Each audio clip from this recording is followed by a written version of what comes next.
parlamentaria. Para eso hemos solicitado la presencia de unas personas que más conocen la actividad parlamentaria en el Perú, por lo menos en los tiempos modernos. Los tiempos modernos me refiero a los últimos 30 años, puesto que ha sido, de esos 30 años, una buena mitad oficial mayor del Congreso. Oficial mayor es el título de más alto rango de los funcionarios que trabajan en el Congreso. Es un título que se mantiene desde el principio de la República, donde otras entidades públicas tenían oficiales mayores, pero en este caso, que sepamos, solamente lo tiene el Congreso de la República y el Colegio de Abogados de Lima, que es más antiguo del Congreso porque data de la época virreinal.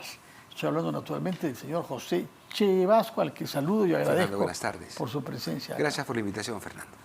Bueno, estamos ante una paradoja, que es que el Congreso es el que más poder tiene en los últimos 30 años de la vigencia de la nueva Constitución, por una parte, pero al mismo tiempo el más desacreditado, porque en algunas encuestas se habla de que solamente 5% de los ciudadanos aprueba la gestión del Congreso. ¿Alguna cifra cercana conoce usted a lo largo de los años en que ha tenido que ver con el Congreso? Mira, en estas épocas es el índice más bajo que tiene el Parlamento. En otras oportunidades, en sus mayores crisis, llegaba al 12, 15, 17% de aceptación de la población.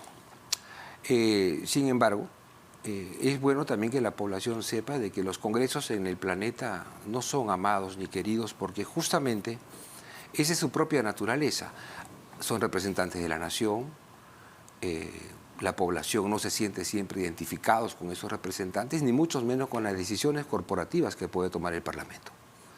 Pero hoy, en el que nos desenvolvemos en una sociedad de la información en tiempo real, no solamente interesa a la población el comportamiento corporativo de la institución parlamentaria, sino también les interesa el perfil, la conducta individual de sus congresistas, que lamentablemente en este Parlamento se han hecho notar por varias cosas que han sido criticadas, ¿no? De esas cosas, ¿cuáles cree usted que son las que más daño han hecho a la imagen del Congreso? Porque usted dice que en buena parte esta mala imagen procede del comportamiento individual, personal, sí. No tanto de la gestión legislativa o fiscalizadora o de representación, sino del comportamiento individual. Pero, ¿cuáles son esos comportamientos que le parece, entre los muchos que hay, los más dañinos? El primero, creo que la desilusión de la población cuando ve que la elección que hicieron de los parlamentarios en sus bancadas se desintegran. La fragmentación que tiene el Congreso. Porque la gente vota por alguien y por un partido político, pero llegado ese alguien al Congreso como bancada, comienzan a desintegrarse. Entonces la gente dice, ¿para qué voté por alguien que no va a pertenecer a esa bancada?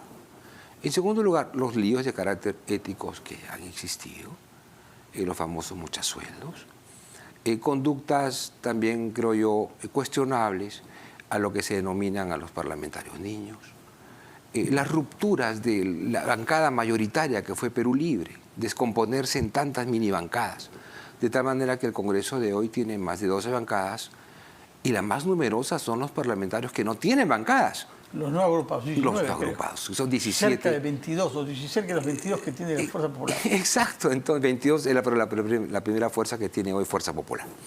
Entonces, esto genera pues desilusión, descontento, iras y cóleras por parte de la población, además de los temas también administrativos. ¿Y eso por qué sucede, Fernando, creo yo? Porque creo que el Congreso no tiene portavoces que expliquen las cosas. No existen buenos comunicadores, hay un desorden, tenemos un presidente del Congreso que no interactúa con la opinión pública, con la prensa, tenemos aspectos de la mesa directiva que han sido cuestionados en materia administrativa. Por lo menos 3 miembros, ¿no? La señora Amurús, el propio presidente Soto y el señor Cerrón, Valdemar, ¿no? Claro. 3 al menos de los 4 tienen cuestionamientos. Entonces, esto genera entre la población un descontento. Por eso que la manera en que viene funcionando el Congreso tiene que modificarse, en mi opinión, en forma radical. Ahora, vayamos a otro punto. Usted mencionaba el caso de los niños, que en efecto es bastante grave. Pero hay otro que es igualmente grave, si no peor, que es el de los mochasueldos. También. Pero yo he escuchado decir que era una práctica antigua. Usted se sonríe como recordando cosas sobre las cuales no ha hablado nunca y no será hoy cuando rompa su silencio. Pero, grosso modo, ¿se puede decir que es una vieja costumbre que ha salido a luz ahora? Yo creo que en una de las entrevistas que hice a un periodista para un libro, yo decía que la desgracia del Congreso se inicia con la transparencia y el Internet. ¿Por qué? Porque hoy sí es posible saber lo que todos conocemos, pero tampoco digamos que en la época bicameral, si bien es cierto, había un comportamiento totalmente distinto de los representantes en el Congreso, en la Cámara de Diputados y Senadores, con una formación doctrinaria ideológica, pero también habían personas que al menos se oían al interior del Parlamento, que tenían ciertos pecadillos, ¿no? Ciertos temas que no son de conocimiento de la opinión pública, lógicamente. Y la transparencia que hoy vive la institución. Que estaban a sueldo de algunos poderes económicos, ¿no?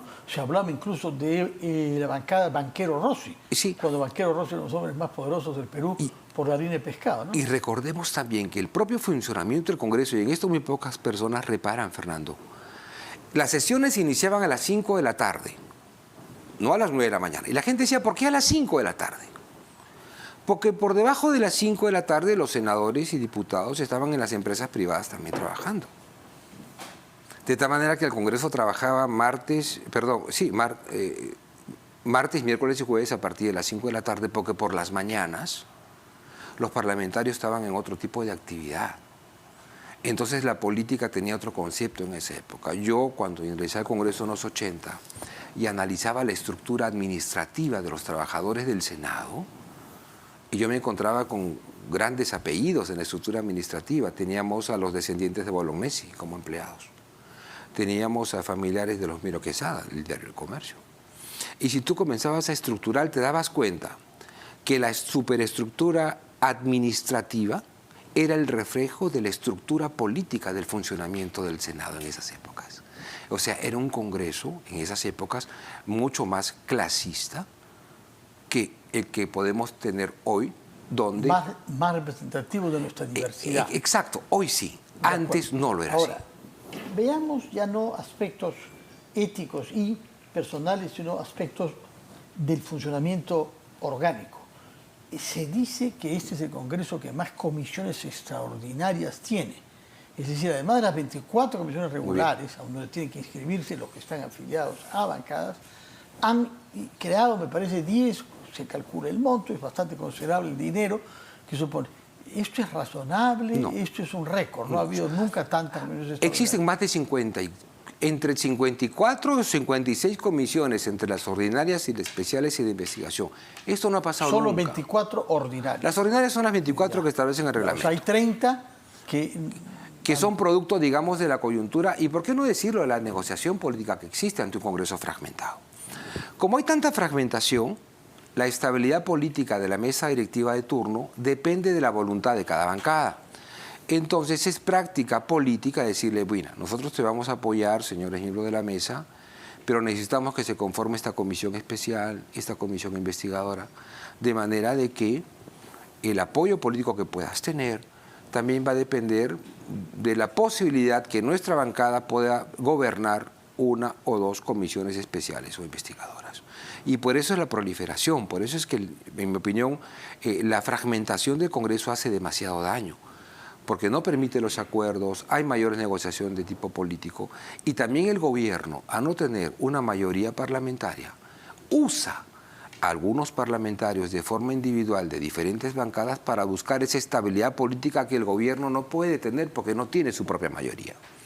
Ahora, usted dice que el gobierno usa, porque sí, no tiene bancada. Exacto. Pero en materia de uso de congresistas, lo más grave que hemos visto es lo que ha hecho el señor Jaime Villanueva y lo que viene confesando haber hecho.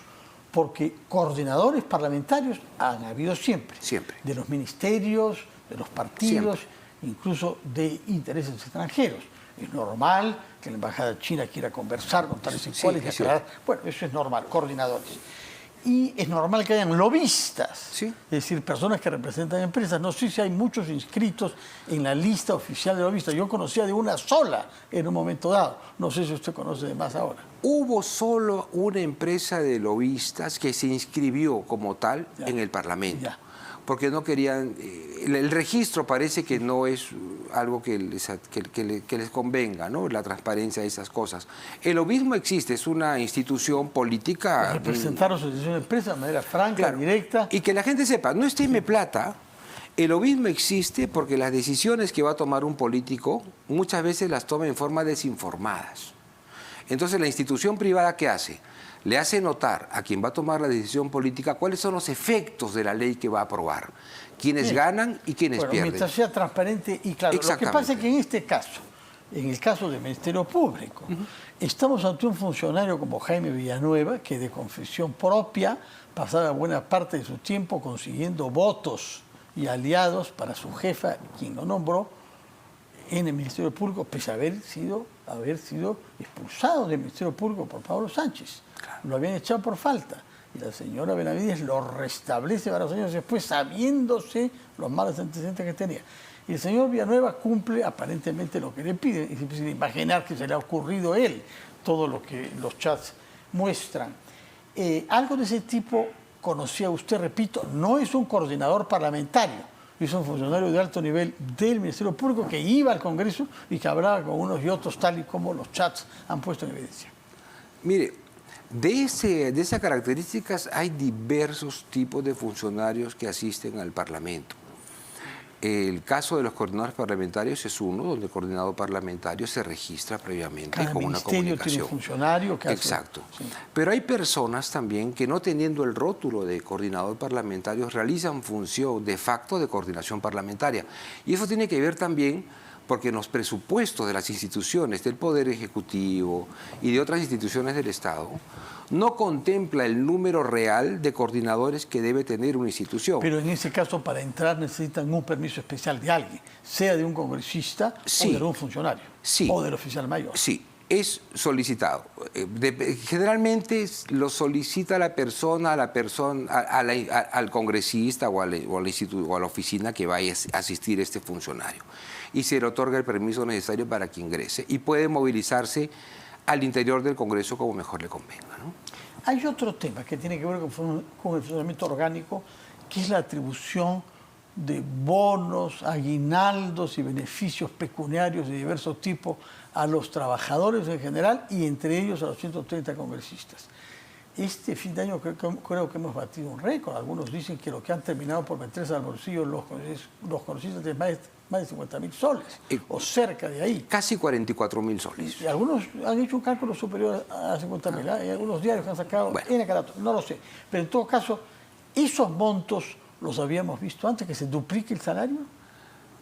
Bueno, el salario per se en diciembre es el doble de la remuneración. 15.000 soles brutos, 30.000 con la gratificación.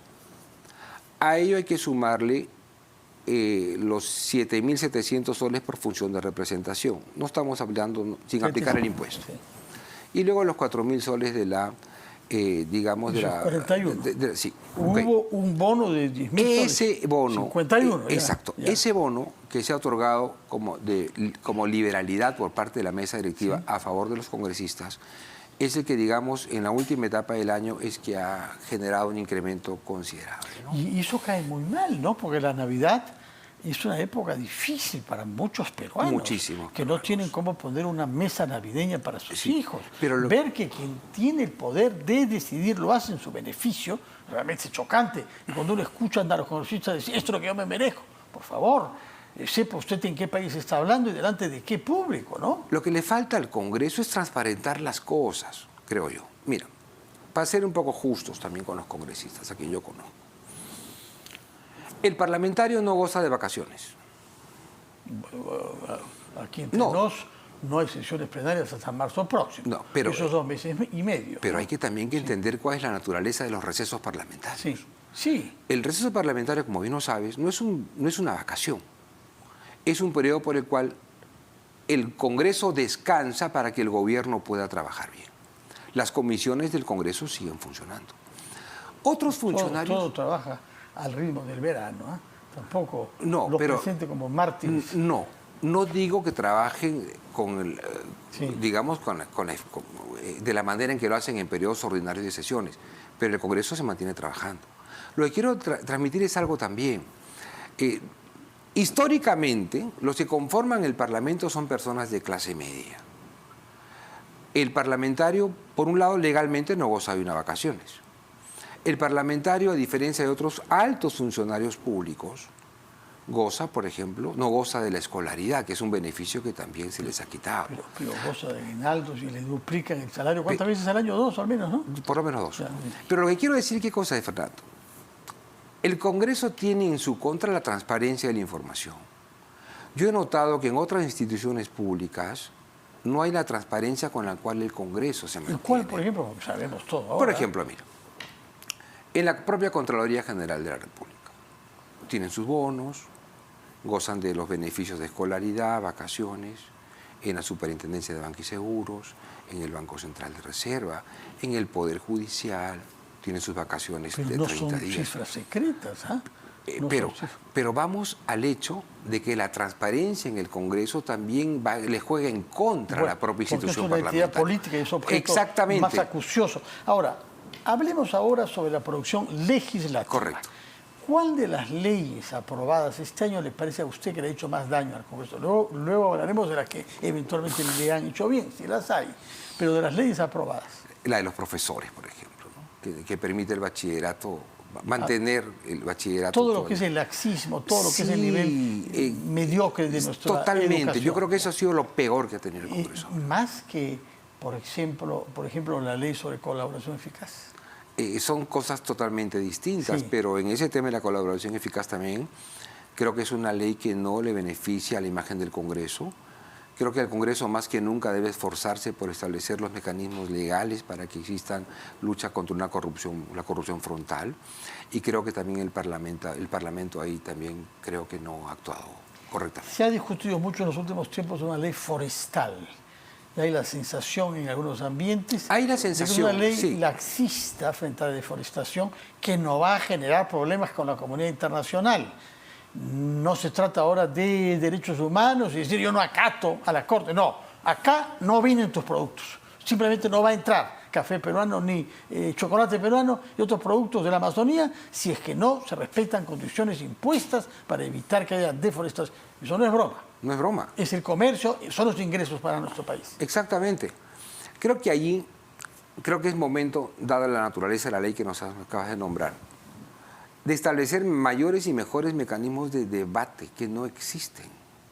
Y sin mérito de salirme del tema, pero más del 90% de leyes en el Congreso se aprueban sin el segundo debate. ¿Por qué? ¿De dónde viene esa mala costumbre? Es una pésima costumbre. No hay otra cámara y la única cámara que hay se exonera. Exactamente. De una segunda discusión. Y las leyes son aprobadas por insistencia. Y al Congreso no le interesa demasiado las observaciones técnicas que hace el gobierno respecto a las leyes que el Congreso aprueba. Regresan las observaciones del Congreso, muy bien que me la observe la ley. Por Total, insistencia. insisto. Sí. Y salen leyes que en la práctica no le generan ningún beneficio al país. Hemos hablado de leyes que le han hecho daño a la imagen. ¿Hay alguna que usted tenga presente que le ha hecho bien, que le ha hecho una buena imagen? Me parece, por ejemplo, que es una ley muy importante el tema de la prohibición de los matrimonios de niños, ¿no? De niños que ha sacado últimamente el Congreso, la ley que propició Nano Guerra García, que descanse en paz, respecto a los negocios que son pues cerrados por las municipalidades. Municipalidades, ¿no? De una manera Sí. bien prepotente y arbitraria en muchos casos. Y tú sabes que estoy metido también en el tema de restaurantes y cosas, y muchas veces los fiscalizadores van a los negocios y te cierran el negocio por cosas que no deberían cerrar, generando que los propios trabajadores no puedan ejercer la función, que se generen menos ingresos y menos rentas. Ahora, no es ley, pero sí es un proyecto que regresa, la ley Mordaza, que ha vuelto a ser planteada por un congresista para que haya cárcel efectiva para los periodistas que se basan en fuentes reservadas, es decir, aquellas son las investigaciones de los delincuentes, por ejemplo.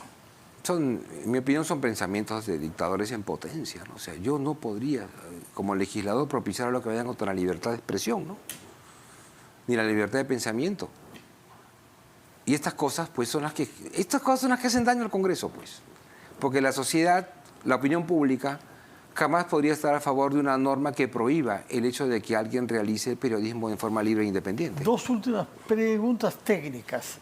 Hay un decreto legislativo aprobado por el Consejo de Ministros en el ejercicio de sus facultades delegadas, Correcto. es decir, en vez del Congreso, yo legislo en esta materia de seguridad ciudadana, el 1605, modificando las relaciones entre policía y fiscalía para la investigación penal. ¿Qué puede hacer el gobierno?